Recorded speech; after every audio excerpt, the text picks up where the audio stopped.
In today's video, I am going to teach you how to create an email funnel Constant Contact. To begin, open your Constant Contact account and look to the left side menu. The first thing you want to do is click Automations. This is where you build workflows that send messages automatically based on actions contacts take, like joining a list. After you click Automations, take a moment to look for the option that lets you start a new workflow. Next, click Create Automation. This opens the setup area so you can choose how you want to build your email funnel.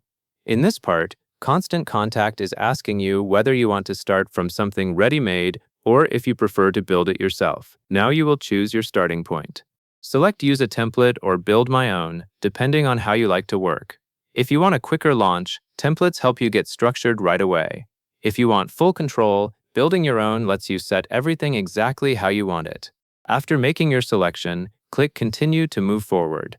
At this stage, Constant Contact will ask you to select an automation template or to choose a trigger. A trigger is the event that starts the automation path. For example, a common trigger is when a contact joins a list.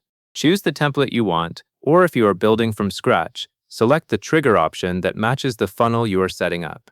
Then proceed by clicking Continue or the next step as shown on screen. Once you have your template or trigger selected, click Create Path.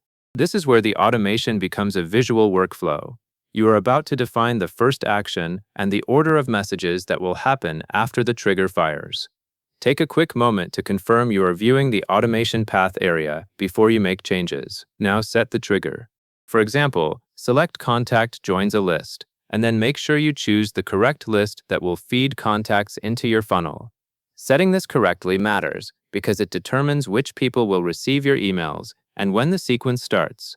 After selecting the appropriate trigger settings, click Save so Constant Contact stores your choices. Next, you will start building the email sequence.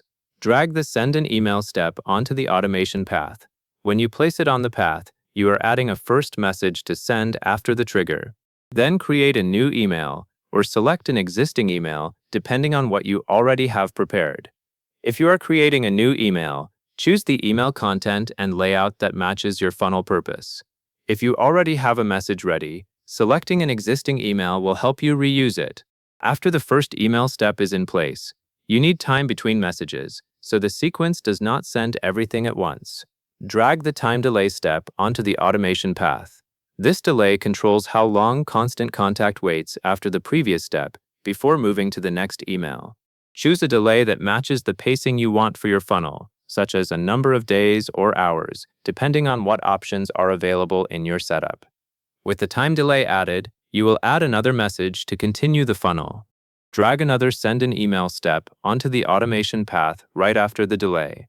Then create a new email or select an existing email for this next step. This lets you build a multi-email nurture sequence where each message follows logically after the previous one and the waiting period. Now repeat the process to complete your funnel. Continue adding a time delay step and then a Send an Email step. Each cycle adds another stage to your automation, so your contacts will progress through the sequence based on the trigger and the timing you set. As you build, keep an eye on the overall flow, making sure the emails appear in the correct order and that each delay matches the intended cadence. When you have added all the emails and delays needed for your funnel, you are ready to turn the workflow on. Click Activate.